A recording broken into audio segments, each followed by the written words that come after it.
হেই friends, আসসালামু আলাইকুম। আশা করি সবাই ভালো আছেন। আল্লাহর রহমতে আমিও সুস্থ এবং ভালো আছি। অফিস শেষ করেই অনেক ভেলকাকে নিয়ে হাঁটা শুরু করলাম, কারণ রাস্তায় প্রচুর জ্যাম। যদি বাসে যাই অনেকক্ষণ সময় লাগবে। কোথায় যাচ্ছি সেটাও আপনাদেরকে বলবো। অনেক দিন ধরে মোহাম্মদপুর বিহারি ক্যাম্পে কামাল বিরিয়ানি হাউসের কথা শুনতেছিলাম, তো আজকে হঠাৎ করেই সিদ্ধান্ত নিয়ে বেরিয়ে পড়লাম যে 40 মিনিট আইটা চলে এসে খাওয়ার লাগিয়া প্ল্যান প্রোগ্রাম অনেক আগেই করেছিলাম যে যাব, গিয়ে কাচ্চিটা ট্রাই করব, যে কাচ্চিটার টেস্ট কেমন। যেহেতু আমাদের টেবিলে কাচ্চি চলে আসছে, সেহেতু আর দেরি কিসের, খাওয়া শুরু করে দিলাম। অফিস কলিগরা সহ খাচ্ছি কাচ্চি। এই কামাল বিরিয়ানি হাউসের কথা আমার এক কলিগ ইউটিউবে দেখে, তারপরে আমাদেরকে বলে যে মোহাম্মদপুরে এমন একটা কাচ্চি পাওয়া যায়। যেহেতু বিহারি ক্যাম্পে, তো আমরা চিন্তা করলাম যে একদিন ট্রাই করা যেতেই পারে।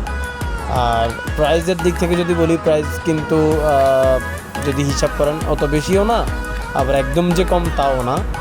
এখানে স্পেশাল কাচ্চি বিরিয়ানি ফুল নিচ্ছে 140 টাকায়, আর হাফ নিচ্ছে 70 টাকায়। ফুল কাচ্চি বিরিয়ানিতে ওরা 4 পিস খাসির মাংস দিচ্ছে। মাংসগুলোর সাইজ তেমন একটা বড় না, আবার একদম যে ছোটো তাও না, মোটামুটি আর কি সাইজ। আর দিচ্ছে একটা আলু। তো মোটামুটি আমার কাছে খাবারের মান খারাপ লাগে নাই, ভালোই লাগছে। তো আমরা এখান থেকে বের হয়ে ভাবছিলাম এখান থেকে পার্সেল নিব, কিন্তু পরবর্তীতে আমরা এখান থেকে আর পার্সেল নিয়ে নেই, অন্য একটা দোকানে চলে আসি পার্সেল নেওয়ার জন্য। তো এটা মামা বিরিয়ানি হাউস। আমার এক কলিগ বলতেছিল যে ওখানে ও ফার্স্ট খেয়েছে, আর এই যে মামা বিরিয়ানি হাউসে ও অনেকবার খেয়েছে। তো আমাদেরকে এখানে নিয়ে আসছে পার্সেলগুলো নেওয়ার জন্য। আমরা সবাই মিলে পার্সেল নিয়েছিলাম 6টা থেকে 7টা।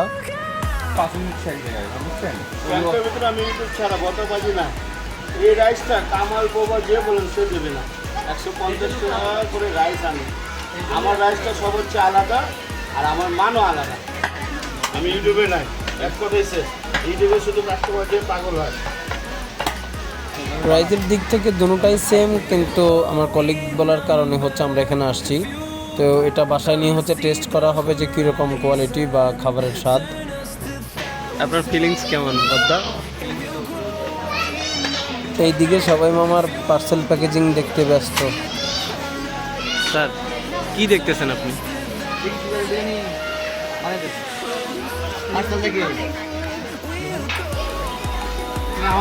কেমন খাইলা? তোমার কিন্তু দেখতে গুন্ডা গুন্ডা লাগতেছে।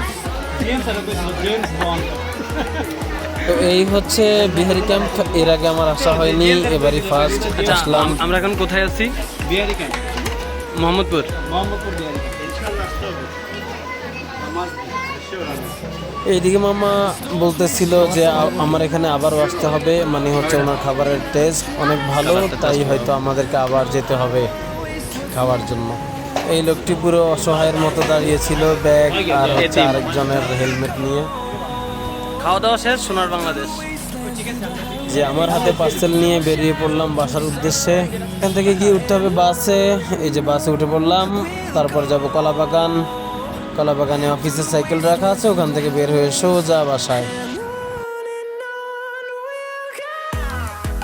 মামা পুরো রাস্তা জ্যাম ঠেলে এখন পুরোই আগুন। পুরো বাস খালি ছিল, আমরা হাতে গোনা কয়েকজন যাত্রী ছিলাম।